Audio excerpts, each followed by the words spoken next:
अस्सलाम वालेकुम नाज़रीन, आप यूट्यूब चैनल देख रहे हैं। मैं इमरान खान हूँ। इमरान खान साहब की फ़ैमिली आज फिर मुलाकात करने के लिए अडयाला जेल पहुंची और आज फिर मुलाकात नहीं करवाई गई। वो जो एक ड्रामा था कि एक बहन की हम मुलाकात करवा देंगे, वो भी आज एक्सपोज हो गया। अलीमा खानम ने उसके ऊपर कुछ स्टेटमेंट भी दिए और इस्लामाबाद हाई कोर्ट में एक डेवलपमेंट हुई इमरान खान साहब की कैद तन्हाई के हवाले से। वहाँ पे एक फ़ैसला महफूज किया गया, वो भी मैं आपको बताता हूँ। कुछ और अहम खबरें हैं, लेकिन सबसे पहले अलीमा खानम ने क्या कहा वो ज़रा आप देख लीजिए। उन्होंने कहा जी कि सिर्फ एक मुलाकात कोई खुशखबरी नहीं है कि इमरान खान साहब से एक मुलाकात हो जाए। ये मुजरिम हैं जिन्होंने इमरान खान के हकूक़ मुअत्तल कर रखे हैं। सारे हकूक़ बहाल होने चाहिए। यानी सादा उनका मुतालबा ये इमरान खान साहब की फ़ैमिली का, जनाब ये कोई तरीका नहीं है कि आप ये कहें हम एक मुलाकात करवा देते हैं इमरान खान से। भी उसका, इमरान खान का ये कानूनी हक़ है कि वो हर हफ्ते मुलाकात करें। ना सिर्फ कि उस तरह मुलाकात करें जैसे अपनी फैमिली से मुलाकात कर रहे हैं, अपने वकला से मुलाकात कर रहे हैं, अपने दोस्तों से मुलाकात कर रहे हैं। तो उनकी मुलाकात जो हफ्ते में 2 दिन है, जो जुमेरात और मंगल, वो मुलाकातें होनी चाहिए और उन्हें कानून के मुताबिक इंसाफ मिलना चाहिए जैसे बाकी सबके लिए है। यानी अगर आप याद करें कि नवाज शरीफ साहब की जेल में जब मुलाकातें होती थी, या आसिफ अली जरदारी तो जेल के साथ एक कोठी है वहाँ हुआ करते थे और बड़ी मौजें थी, बड़ी खिदमत थी उनकी। आसिफ अली जरदारी साहब को तो मुलाकातों के लिए कभी तकलीफ हुई नहीं थी, वो बल्कि चले भी जाते थे, आ भी जाते थे। इस तरह की खबरें बहुत पाकिस्तान के मीडिया में बहुत पहले छप चुकी हैं। तो जरदारी साहब की जेल तो ना होने के बराबर थी। हाँ, नवाज शरीफ साहब को जेल में रखा गया था जब इमरान खान साहब इलेक्शन जीते, उससे पहले मियाँ साहब वापस आए और इलेक्शन लड़ने के लिए उन्होंने गिरफ्तारी दी ताकि वोट उन्हें पड़े। तो वोट उन्हें फिर भी नहीं पड़े, लेकिन मियाँ साहब बाद में डील करके पाकिस्तान से निकल गए। मिलिट्री एस्टेब्लिशमेंट से उन्होंने डील की, बीमारी का बहाना बनाया और पाकिस्तान से बाहर चले गए। लेकिन जितना अरसा मियाँ साहब जेल में रहे, आपको पता है कि फ़ी दिन मियाँ साहब की कितनी मुलाकातें थी? 22 मुलाकातें फ़ी दिन। जब हमने मुलाकातों को दिनों के ऊपर डिवाइड किया तो पता चला कि नवाज शरीफ रोज़ाना की बुनियाद पर 22 मुलाकातें करते हैं। एक एक दिन में मियाँ साहब 100 लोगों से भी मिले। यानी सहाफ़ी जब मियाँ साहब को मिलने के लिए जाते थे तो 15-15 कॉलम निगार और सहाफ़ी अंदर जाते थे। एक बड़ी कुर्सी लगती थी सोफ़ा नमा, जिस पे मियाँ नवाज शरीफ साहब बैठते थे। एक लंबी ऐसे कतार लगती थी दाएं तरफ, एक कतार लगती थी बाएं तरफ, और दोनों कतारों पे पाकिस्तान के जय्यद सहाफ़ी बिठाए जाते थे। फिर मियाँ साहब उनके साथ बड़ा लंबा एक सेशन करते थे बातचीत का, और ये एक मरतबा नहीं, कई मरतबा हुआ। इसी तरह मियाँ साहब की फैमिली मियाँ साहब के साथ ही मौजूद रहती थी। मियाँ साहब के अपने ज़ाती मुलाजमीन वो सबसे पहले सुबह अंदर चले जाते थे और वो मियाँ साहब के साथ साथ खिदमत गुजारों की तरह मौजूद रहते थे हर जगह पे। ये थी मियाँ नवाज शरीफ साहब की जेल। इमरान खान साहब की जेल जो है वो वैसी नहीं हो सकती, तो कम से कम जो कानूनी तौर पर उनको सहूलियत हासिल है वो उन्हें मिलनी चाहिए। अब यही बात उनकी फैमिली कर रही है कि ये क्या बात हुई कि आप एक बहन की एक मुलाकात करवा देंगे, वो बहन बाहर आएगी, वो कहेगी मेरे भाई की ये सूरत हाल है, बाद में बहाना बनाएगी जी इस बहन ने बाहर आके इमरान खान की सूरत हाल बताई, लिहाजा अब हम मुलाकातें ही बंद कर रहे हैं। तो नौरीन न्याजी उन्होंने कहा जी आई हुई है, मुलाकात के लिए इंतजार कर रही हैं। बल्कि वहां पर जो पुलिस मौजूद थी उनको बताया भी कि ठीक है जी जाएं मुलाकात करवाएं नौरीन न्याजी की, जैसा कि वादा किया गया था। तो फिर मुलाकात नहीं करवाई गई। अच्छा, इसमें जो है ना, वो अलीमा खानम ने कहा कि मुलाकात के हवाले से कन्फ्यूजन पैदा हुई। 19 मई को जब हमारे साथ मेंबरान पार्लियामेंट के काफिले को 26 नंबर पर रोका गया तो वहाँ मोहसिन नकवी बार बार राब्ता कर रहा था कि आज आप ये ख़त्म कर दें, हम मुलाकात करवा देंगे। इसके जवाब में मेरा मौक़िफ़ ये था कि ये मुलाकात नहीं करवाएंगे, ये झूठ बोल रहे हैं। फिर कहा गया नौरीन न्याजी जेल सुपरिटेंडेंट को दरख्वास्त दें तो मुलाकात हो जाएगी। उन्होंने कहा हमारे पास तो अदालत का ऑर्डर है, दरख्वास्त की क्या ज़रूरत है, आप हमारी मुलाकात करवाएं। तो मोहसिन नकवी कह रहे थे, और फिर उन्होंने ये भी कहा कि मैं 2 हफ्ते तक के लिए मुअख्खर भी कर सकता हूँ केस और ये और वो। वैसे मोहसिन नकवी करने को कुछ भी कर सकते हैं, आसिम मुनीर साहब के साथ अजीज़दारी है, ताल्लुक़ बेहतरीन है, तो मोहसिन नकवी तो कुछ भी कर सकता है। पाकिस्तान के स्याह और सफ़ेद का मालिक है, और यही पाकिस्तान की किस्मत है आज तक कि मिलिट्री एस्टेब्लिशमेंट का सिक्का चलता है और उनके आसपास जो लोग हैं वो दिनों में कहाँ से कहाँ पहुँच जाते हैं। वरना मोहसिन नकवी के लेवल के, बल्कि इससे बहुत बेहतर लेवल के आदमी पाकिस्तान में पूछता ही कोई नहीं है। लेकिन यहाँ क्योंकि रिश्तेदारी है आर्मी चीफ के साथ, ताल्लुकदारी है आर्मी चीफ के साथ, और एक लंबा रिलेशन है, तो उसकी बुनियाद के ऊपर आप देखें ना, चेयरमैन पीसीबी बन गया, निगरान वज़ीर आला बन गया, 1 साल वो भी रहा, फिर वज़ीर दाखिला भी बन गया, अब डिफेक्टो वज़ीर खारजा भी बना हुआ है।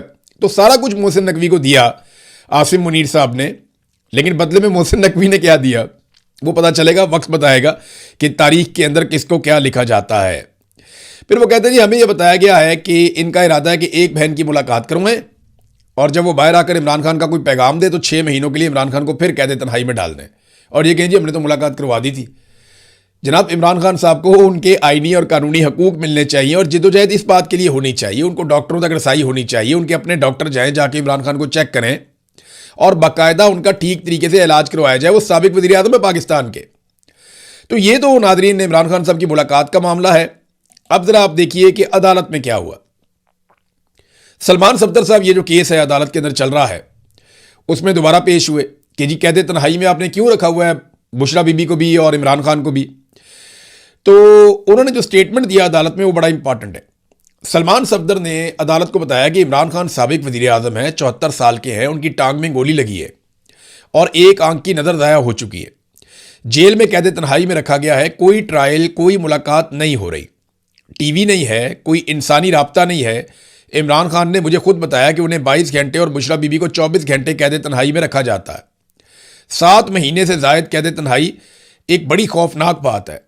दिसंबर 2025 को आखिरी मीटिंग हुई थी इमरान खान से। दोनों बीमार हैं, कई बार जेल से बाहर अस्पताल ले जाया जा चुका है, दोनों की आंखों की सर्जरी हो चुकी है। सिर्फ एक बार तसव्वुर करें कि जिस शख्स की आंख की सर्जरी हुई हो और उसे मुसलसल कैद तन्हाई में रखा जा रहा हो तो वो दीवार में जाकर टकरे ही मारेगा। हमें सर्जरीज का कोई एक मेडिकल डॉक्यूमेंट भी नहीं दिया गया। अदालत आईजी जेल खाना जात को तलब करे, ये सुपरिटेंडेंट ऑफ जेल के बस की बात नहीं है। अदालत मेडिकल का मुकम्मल रिकॉर्ड भी तलब करे।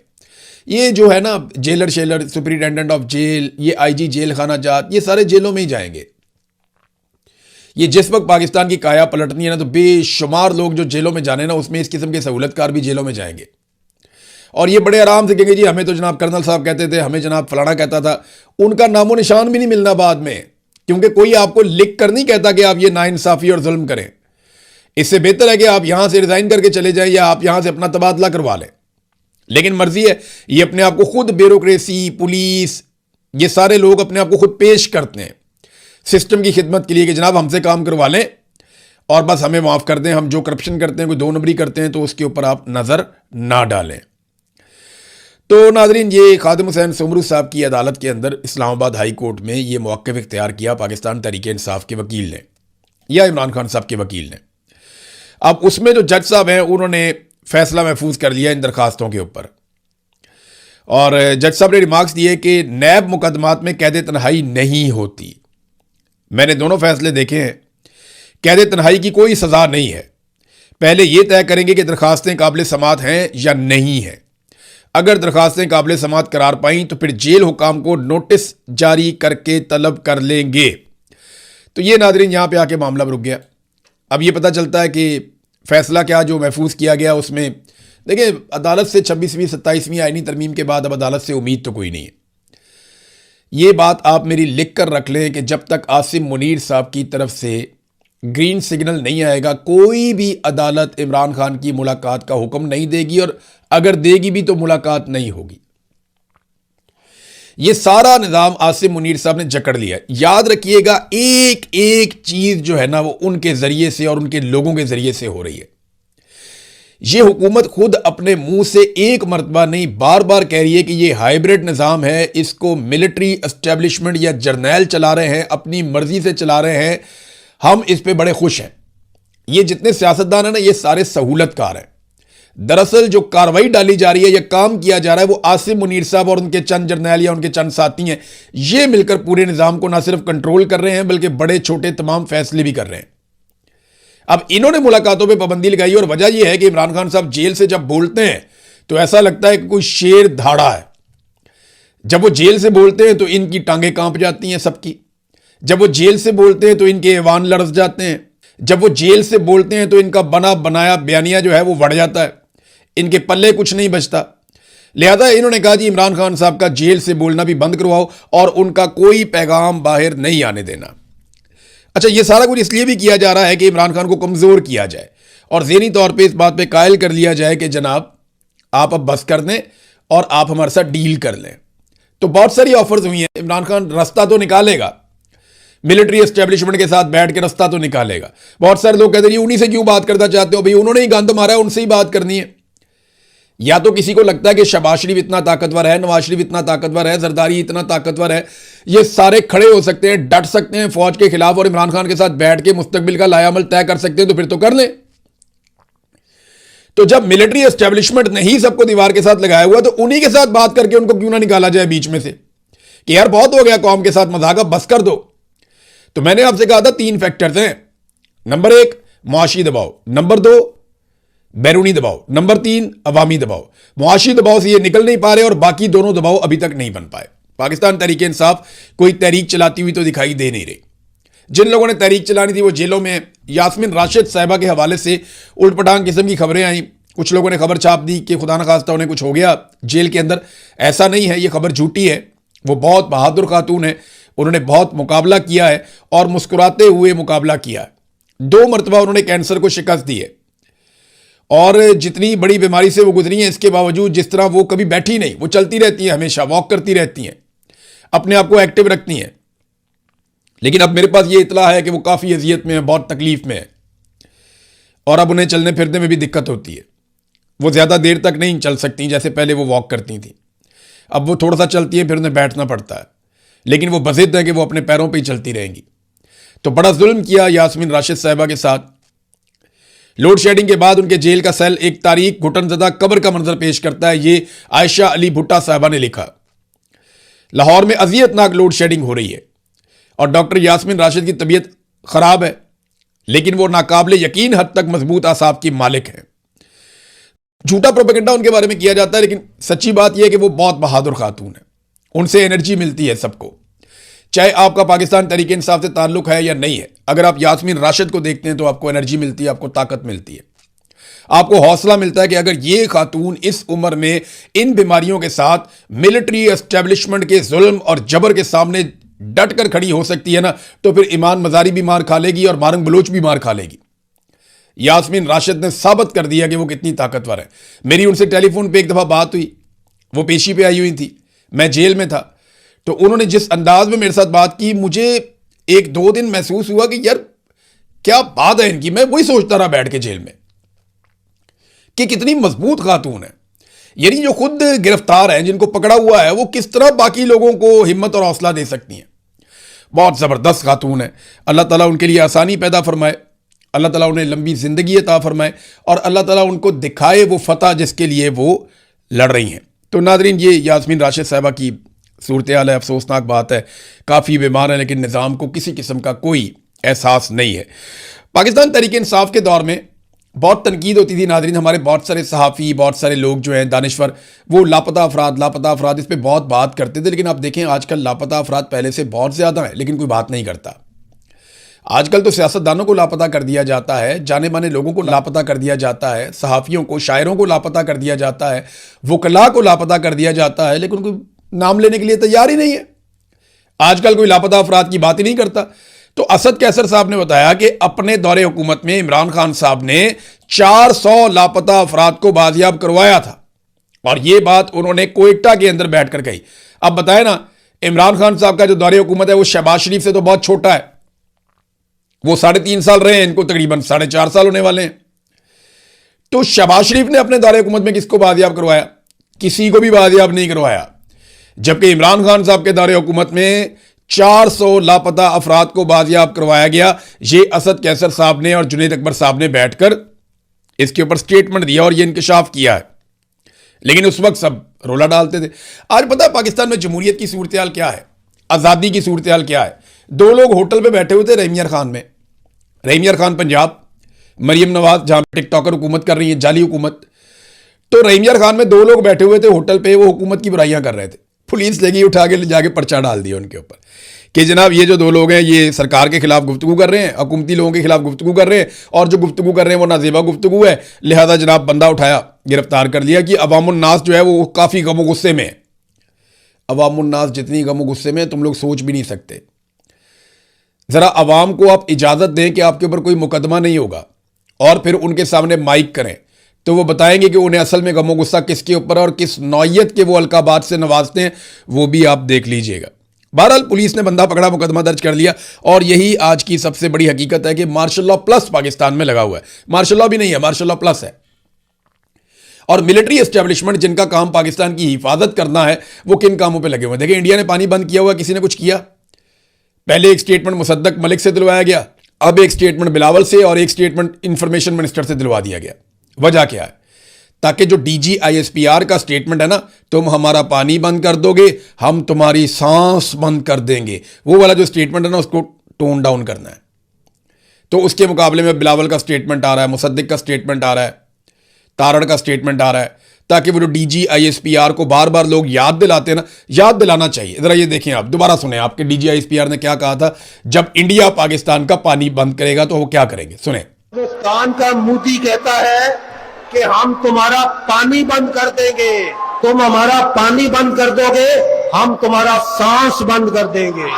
तो नाज़रीन, आपने सुना, तुम हमारा पानी बंद कर दोगे, हम तुम्हारा सांस बंद कर देंगे। तो कर दो बंद भाई। उन्होंने पानी बंद कर दिया है।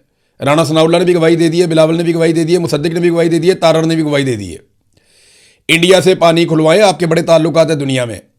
आप बोर्ड ऑफ पीस में बैठ गए, ट्रंप के कहने के ऊपर जाके नेतन्याहू के साथ आपने ज्वाइनिंग दे दी, आप उसके साथ जाकर बैठ गए। आपने अमन के नोबेल इनाम के लिए डोनाल्ड ट्रंप जैसे बंदे को आपने नामजद कर दिया, जिसने मेनाब में 168 बच्चियों का कत्लेआम किया। आपने ट्रंप के बयान के बाद अफगानिस्तान के ऊपर हमले कर दिए। आपने अमेरिका की हर सतह पे सहूलतकारी की।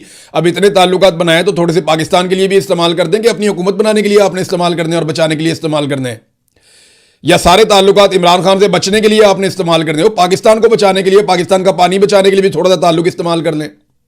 जो आपने बनाए हैं डोनाल्ड ट्रंप के साथ, बोले उनको इंडिया से पानी खुलवा कर दें, बातचीत करें इंडिया के साथ बैठ के। मैं जंग करने की तो बात ही नहीं कर रहा, वो तो सूट ही नहीं करती, ना इंडिया को सूट करती है ना पाकिस्तान को सूट करती है। मैं हमेशा से जंग का मुखालिफ हूं। मैं कभी नहीं चाहता कि पाकिस्तान और इंडिया की जंग हो, हमेशा से मैं इसका मुखालिफ हूं। मैं ये चाहता हूं दोनों मुल्कों के अवाम करीब है, बैठे बैठ के बातचीत करें। और ये जो फौज के ऊपर अरबों खरबों रुपया खर्च कर रहे हैं, एक पागलपन का शिकार है, हथियार पे हथियार, हथियार पे हथियार, वो भी बनाते जा रहे हैं, हम भी बनाते जा रहे हैं। इन खर्चों को कम करके अवाम की फलाह बहबूद के ऊपर लगाएं। देखिए, यूरोप कहां से कहां चला गया, अमेरिका, बरतानिया, दुनिया कहां से कहां जा रही है। उन्होंने अपनी इकोनॉमीज खड़ी की हैं। हम जनाब अपने सिर्फ एक एक इदारे को खड़ा कर रहे हैं जनाब, पैसा वहां खर्च करते जाओ, करते जाओ, करते जाओ। तो दिफा बहुत जरूरी है, लेकिन बाकी चीजें भी जरूरी हैं। तो इंडिया के साथ बातचीत करें, जंग के बजाय अमन के साथ बैठें, टेबल के ऊपर लॉजिकली बात करें, उन्हें कायल करें, उनके ऊपर दबाव आप बढ़ा सकते हैं, उनके ऊपर दुनिया भर से आप उनके ऊपर दबाव बढ़ा सकते हैं। लेकिन यहां आवाज उठाने को तैयारी कोई नहीं है, बात करने को तैयारी कोई नहीं है। सारा इन्फ्लुएंस इस्तेमाल करना है जनाब। इमरान खान को जेल में कब तक रखा जा सकता है? इंडिया ने पाकिस्तान का पानी रोक लिया, उसके ऊपर कोई कुछ करता ही नहीं है, कर ही नहीं रहा। नाजरीन, जो बजट बनाया ना जिन लोगों ने, अब ये बजट का क्योंकि महीना था, तो जाते जाते आपको खबर दे दें, आज 30 तारीख है, आखिरी तारीख इस महीने की।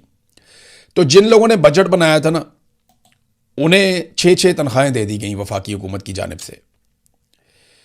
और पंजाब में भी जिन महकमों ने बजट बनाया, महकमा कानून, पंजाब असम्बली का महकमा, बजट साजी के अंदर जो जो शामिल है, मुतल्लिका महकमे, अब 90 शारा कायदे आज़म जब मरीम नवाज का दफ्तर है, इन सारों के लिए भी 4 माह की आज़ादी तनख्वाह का ऐलान कर दिया गया। क्यों? ये लोग पहले बगैर तनख्वाह के काम कर रहे थे, या इन्होंने बजट बनाने के दौरान कोई ऐसा काम किया जो इनको नहीं करना था। भाई ये तनख्वाह लेते हैं, अपना काम करते। मैं देखें, ये गरीब मुलाजमीन है, मैं नहीं चाहता कि मैं इनके बारे में कोई ऐसी बात करूं, लेकिन आप समझे जो बाकी हैं उनका क्या कसूर है? भाई ये जो काम कर रहे थे उसकी तनख्वाह ले रहे थे ना, इन्होंने तनख्वाह ली, अपना काम किया।